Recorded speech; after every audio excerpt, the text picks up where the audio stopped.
Hi everyone, Jim here. I just got back from doing a kayaking adventure going down the Manistee River in Manistee, Michigan. Let me tell you about it.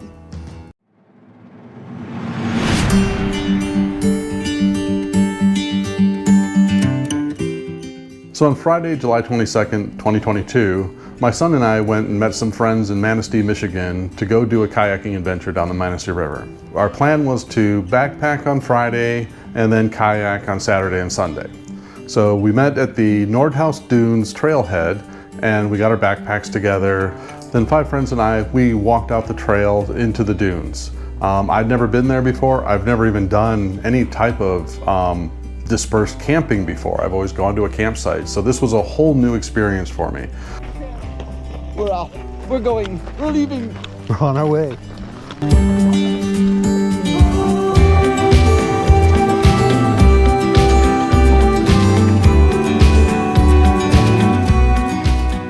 The trail out to the dunes was pretty nice. It was a little sandy, but once you got to the dunes, then it was really sandy. So even though we only hiked 2 miles to our campsite, it was a difficult hike. It was kind of like walking on a Stairmaster with 35 pounds on your back.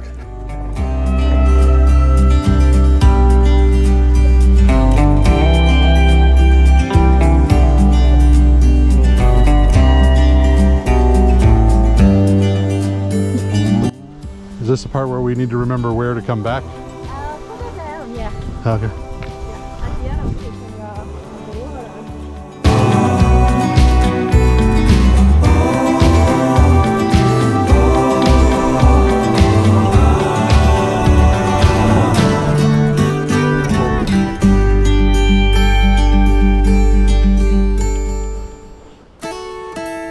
Well, that was worth a mile walk. Wow.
The first site we stopped at where we thought we were going to camp, we started getting set up, and then some kids came out of the woods and they kind of warned us that they were probably going to be a little loud. Let us know in advance that they might be up kind of late and making noise. We decided as a group we'd just go down the beach further, and we found a really wonderful spot right next to the lake. You just climbed up this little hill, and then there was this flat area with just a beautiful place to pitch our tent.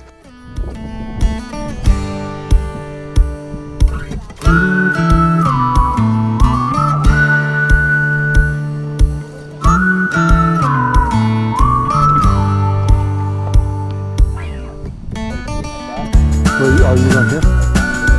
Oh, okay, so I'll go ahead here, I guess.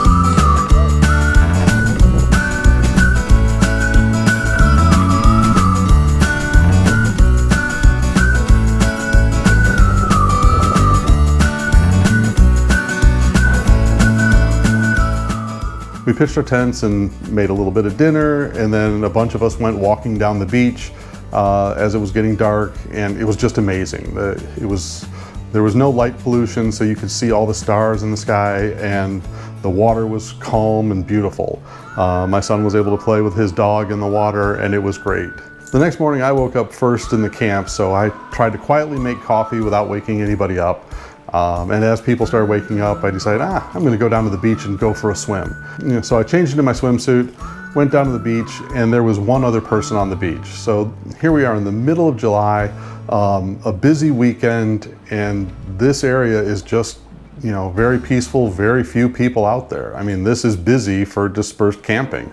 I really, really enjoyed that. Usually you go to a state park and there's just tons of people on the beach, and it really kind of takes the enjoyment out of it. I was able to swim by myself and the water was perfect. As I finished swimming, my son came down and brought his dog again, and we were playing fetch in the water. The dog just loves playing fetch, loves swimming, loves everything that we were doing. I mean, she was definitely having her best life ever this weekend. So we did this and we just had a great time.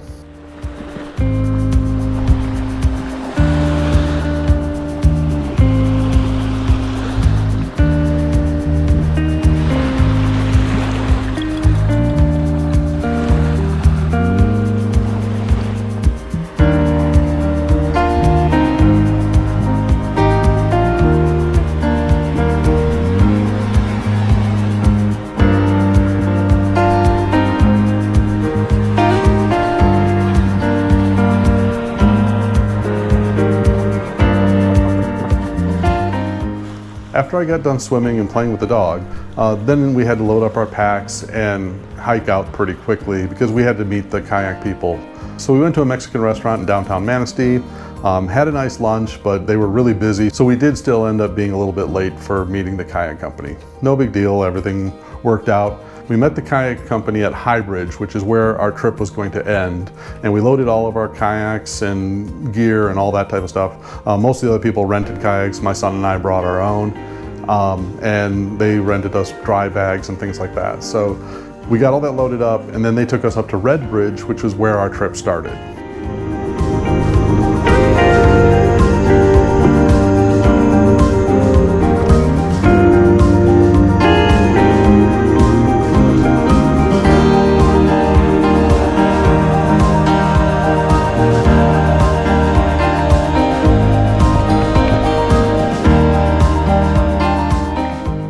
At Red Bridge, we launched our kayaks, and within a few hundred yards, it was clear that this was like nothing I'd ever done before. I've paddled all sorts of rivers around the Ann Arbor area in Michigan, but nothing like this. It's between the start and the end point, there were no roads. It was all just wilderness. You saw a few campsites here and there, and there was one dam right, just past the middle. But other than that, it was all natural wilderness. When I was recording the videos for this, I kept turning the camera on and off, trying to save some battery, but every time I'd turn it off, there would be something around the bend that was just magnificent to look at.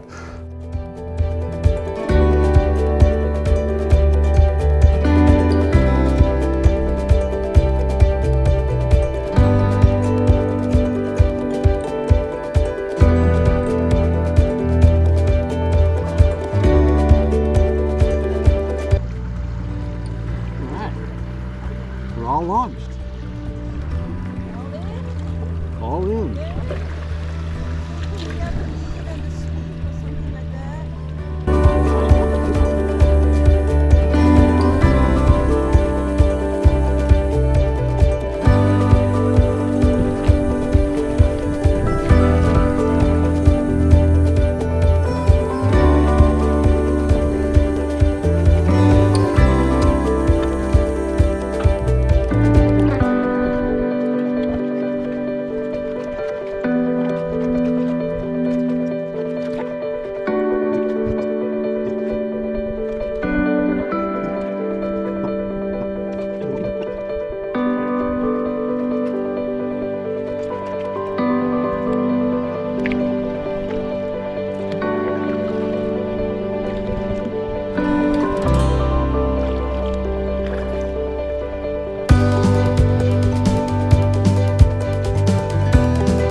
The whole trip was amazing, and as we floated down the river, we found several campsites that looked really nice, so we really needed to make it to the other side of the dam. But we definitely are going to do a trip in the future where we start higher up the river so that we can stop at some of these really nice campsites that were on the islands going down this part of the Manistee.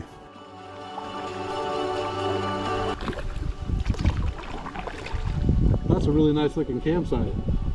You can pull the boats out and everything. It's on an island.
Now, as we went down the river part, it started to open up as we got closer to the dam and turned into the Tippy Dam Pond. And at that point, the paddling did get quite a bit harder because it was just still water. There was very little current. As we paddled across the pond, we ran into a headwind that made paddling even more difficult. At this point, it was starting to get dark. There was a storm coming in at 9, and we still had a ways to go to get to the dam. So we started paddling faster, but people were starting to get tired as well. We made it to the dam probably a little bit after 7 o'clock. The portage at the dam was a lot more difficult than we anticipated. It was probably about a half mile going uphill and then a very steep downhill. And 2 of the kayaks that we had were missing handles on one end, so you couldn't carry them. Now, fortunately, I had brought a paddle cart with me, so we were able to load the kayaks onto the cart and carry it down there. My son and I carried ours down first, and then we came back and grabbed the 2 that were missing handles, and we were able to stack those 2 on top of each other and carry them in one trip. It was getting really critical that we get in the water soon and find a campsite because it was starting to get dark and we had this storm coming in. So we got in the water. We finally all got going down the river again. We did find one campsite, but some of the people had already gone in front of it and they couldn't fight the current to get back to it. So then we found a second spot that we thought would look good, but when we got out and examined it, it was all marshland on the other side of the hill and it was just all wet, and that wouldn't have worked. Then we stopped at a third site that looked pretty good. It was very grassy, and we started unloading because we thought we were good, and then realized that it was all full of poison ivy. So loaded everything back up and started going down the river one more time. At this point, it was getting dark enough that you couldn't see the obstacles in the river, so I was really getting concerned that we'd run into a tree or something, but we didn't. And just as the thunder started, the leader of our group, Elizabeth, found a nice spot with pine trees, and she made the comment that she says, "Oh, there's pine trees up on top of this hill. Where there's pine trees, it's going to be flat, and we won't have any poison ivy because there's just nothing that grows under there." Getting up the bank of the river was a little hard, but we were able to get up there, and it was a beautiful spot.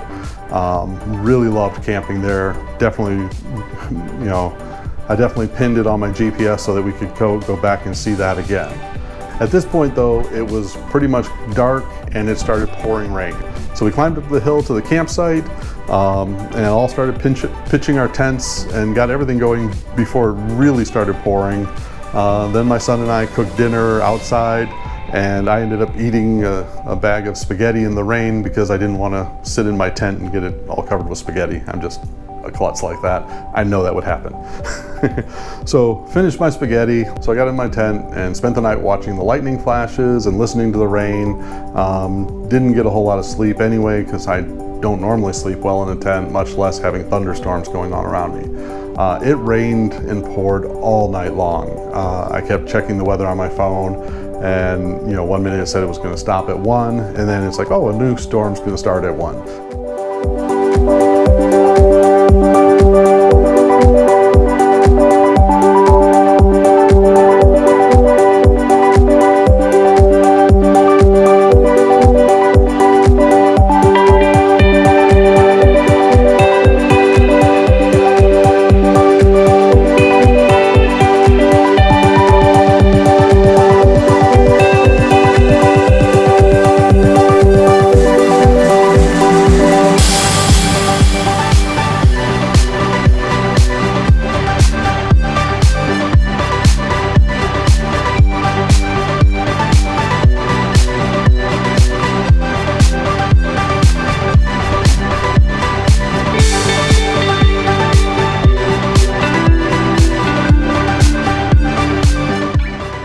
Right about 9 a.m. the rain went away, and it was overcast, but it turned into a really nice morning. We got all the boats loaded up, and got everybody down off of the hill, and got everybody launched into the river. At this point, the river had a pretty strong current. We had to be careful getting around a log that was jutting out from where our campsite was.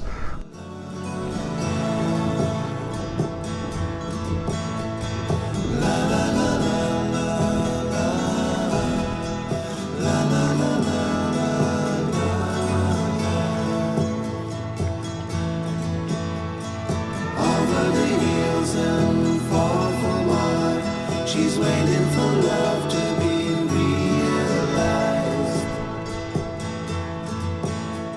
I'll send her my heart covered as a gift, and hope that you'll take it into her side. La la la la la la la la la la la.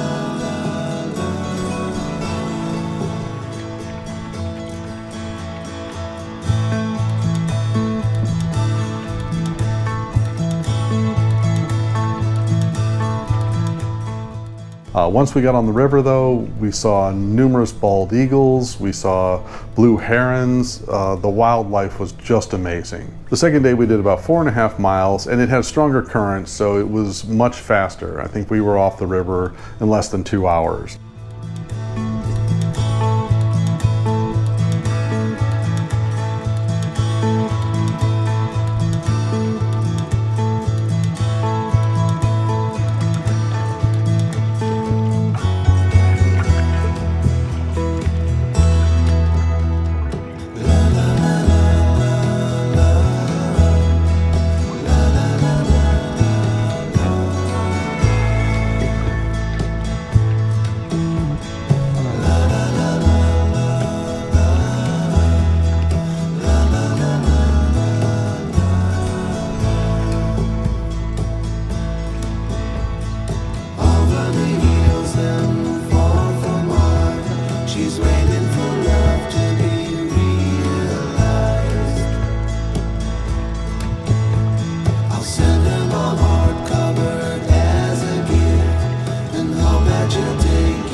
So as we came around the last bend, we saw our first signs of civilization again, which was the High Bridge Road that we had first come in on where the boat launch was.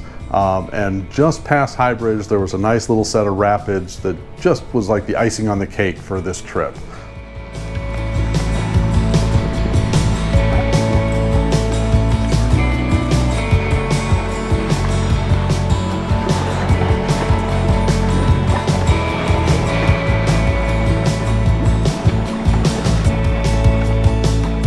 That was fun.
So once we all got out, we got, our stuff loaded into cars. We got kayaks that were being returned to the rental place, set one place.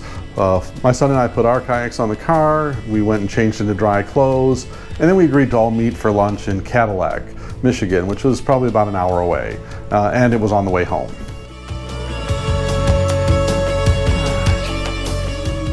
So almost all of us ended up going to Cadillac. One person had to go back to Ohio because she had other plans. We ended up following each other all the way to Cadillac, and we found a nice parking lot downtown where we could park next to each other. And we went into this brewery. Unfortunately, they had an hour wait. So we ended up putting our name on the list, but we walked around downtown to see if we could find something else. And fortunately we did. We found this nice little cafe in an old train depot called the After 26 Depot Cafe. The cool thing about this cafe was that it was set up for kids who are disabled who age out of the school system at 26. That's what the after 26 means. And so, like the woman that seated us, I think had Down syndrome, and they had bussers and cooks and all that were special needs. My son runs a bowling league for special needs adults in Ann Arbor, so he really connected with the people there and really enjoyed the place. He was actually one of his favorite parts of the trip was visiting that cafe, and he said, hey, we got to go back to Cadillac and go there again because it was just a wonderful experience. It was an old depot that had been converted, so it was really cool, and the good food was good, the service was good, and everything about it was just a pleasant experience. So after that, we walked around the downtown a little bit. That old steam engine that we looked at, we took some pictures. One of the guys in the group was an engineer that worked with trains, so he was explaining how the gearing on it worked. It was a lot of fun. But at that point, we kind of all said goodbye and went our separate ways. So then we had about a 3.5-hour drive home and kind of just spent the rest of the evening doing nothing because we were exhausted. To say this was a life-changing experience would be kind of an understatement. I've never done anything like this. The dispersed camping was new. I'd never camped in the rain, and to have, you know, thunderstorms like this, that was pretty wicked. I haven't done a long weekend with a group of friends since I was in college, so that was new to me. I'm used to doing things by myself and, you know, having to figure everything out. It was so cool to have Elizabeth knowing where to find a campsite and how the dispersed camping worked. I was able to help out a lot with the kayaking because that's something I did a lot with. It was just really cool how we all worked together and nobody got upset about anything. You know, even with it getting dark and raining and all that type of stuff, everybody was in a great mood and everybody was very happy that we were doing this cool thing together. I'm looking forward to more adventures as I get older, and you know, having a group of friends like this that I can do stuff with is really cool. So if you like this video, you know, hit like. If you'd like to see more of my content, hit subscribe. Most of my other videos are things like product reviews and how-tos and recipes and things like that, but I assure you I'll have more adventure videos as well as I keep doing more things. So thanks for stopping by and checking out my video. See you in the next one.